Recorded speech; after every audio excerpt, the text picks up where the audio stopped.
자, 이제 사운드 오브 뉴스로 이어가죠. 김민아 기자 어서 오세요. 안녕하세요. 네, 먼저 뉴스 소리부터 들어볼까요?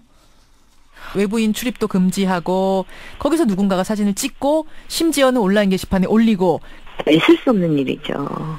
며칠 동안 밥을 못 먹고 잠도 못 자고 계속 울었다고 하더라고요. 아이고. 자기가 모델 일을 하는 거를 부모나 지인들이 다 모르는데 이런 심각한 일로 알게 된다면 더 상처가 크시잖아요. 나에게 너무 잔인하다 이렇게 얘기하더라고요.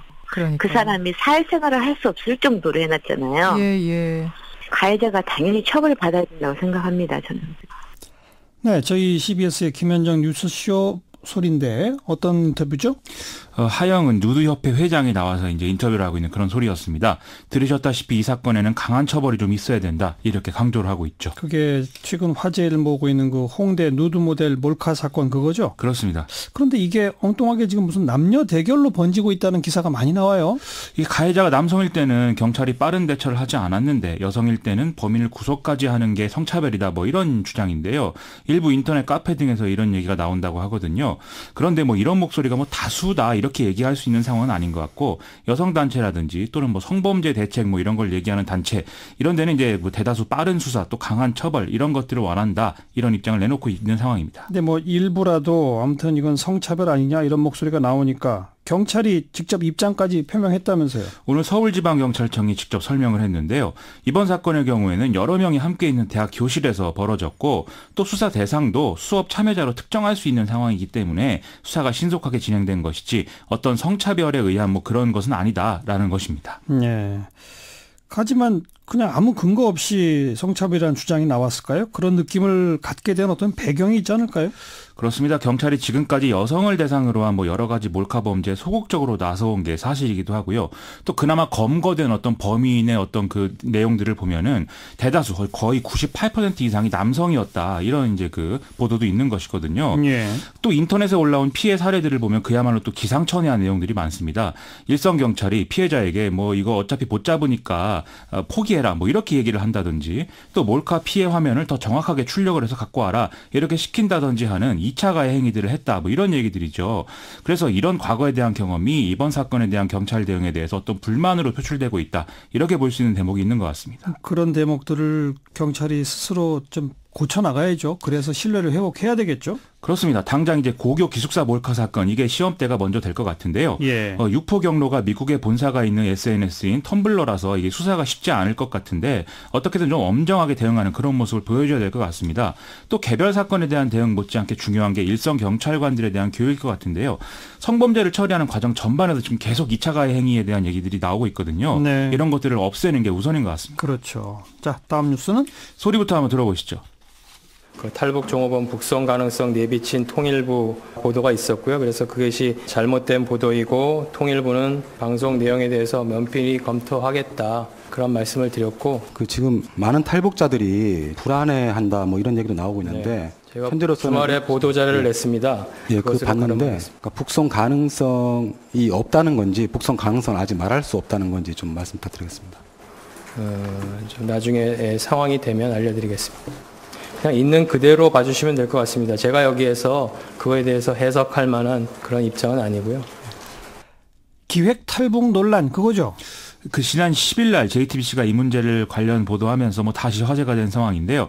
이후에 보수 언론과 보수 야당이 탈북자들의 어떤 북송 가능성 이런 것들을 제기하면서 반발하고 있는 상황입니다. 예. 이에 대해서 오늘 백태현 통일부 대변인이 탈북자 북송을 추진하는 것은 아니다라는 취지의 얘기를 하면서도 좀 명확하게 답변을 못하는 그런 상황이 지금 드러난 것이죠. 일단 그 사건 개요 다시 한번 정리해 보죠. 지난 2016년 4월 총선을 일주일쯤 앞둔 상황에서 중국에 있는 북한 식당에서 이 여자 종업원들 12명이 집단 탈북을 한 사건이 있었죠. 그렇죠. 당시에 박근혜 정부는 이 사람들이 자유의사로 집단 탈북해서 입국한 것이다라고 설명했는데 북한은 우리 정부가 이 사람들을 납치해갔다면서 다시 되돌려보내줄 것을 주장한 바 있었습니다. 예. 그때 일각에서 박근혜 정부가 총선에 이용하기 위해서 일종의 공작으로 탈북을 기획한 거 아니냐 이런 의혹이 제기됐던 것인데요. 예. JTBC는 지난주 방송에서 당시 식당 지배인의 인터뷰에서 이제 내보냈는데 국정원의 지시로 종업원들을 협박해서 함께 탈북했다 이렇게 발언한 내용이었습니다. 예. 민변이 박근혜 정부 관계자들 고발까지 했다면서요? 오늘 민변이 이병호 전 국정원장과 홍영표 전 통일부 장관, 국정원 당시 해외정보팀장 및 직원 이렇게 쭉 고발을 했는데요. 박근혜 전 대통령과 이병기 전 청와대 비서실장의 경우에는 검찰의 수사 상황을 지켜본 뒤에 추가 고소할 예정이다 이렇게 밝히고 있습니다. 지금 남북 대화 국면에 뭐 영향을 미치는 거 아닐까요? 이 문제의 해결에 있어서 그동안 이제 북한이 이산가족 상봉의 전제로 이렇게 거론해온 측면이 있거든요. 그런데 판문점 선언에서는 이 문제가 해결이 전제되지 않은 상황에서 일단 이산가족 상봉을 추진하는 것으로 합의가 된 바 있죠.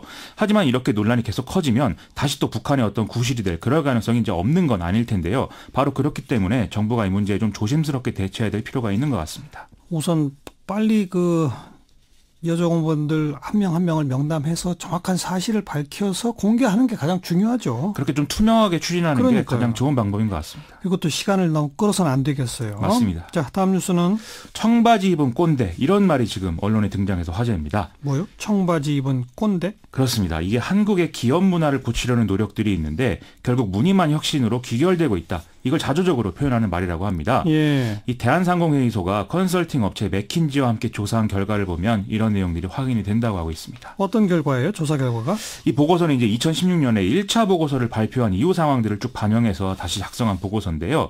1차 조사에서 후진적 기업 문화로 꼽힌 것은 습관적 야근, 비효율적 회의, 불통의 업무 방식, 이었거든요. 예. 근데 이에 대해서 이번 조사 응답자들은 부분적으로는 개선이 됐다 이렇게 생각하는 것으로 이제 나타났습니다.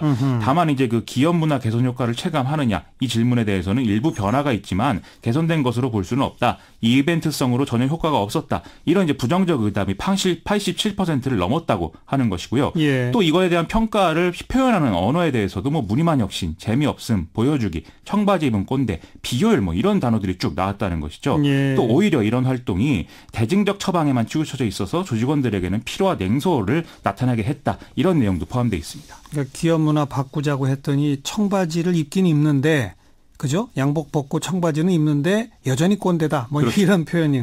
그러면 이 보고서가 제시하는 그 해결책은 뭐예요?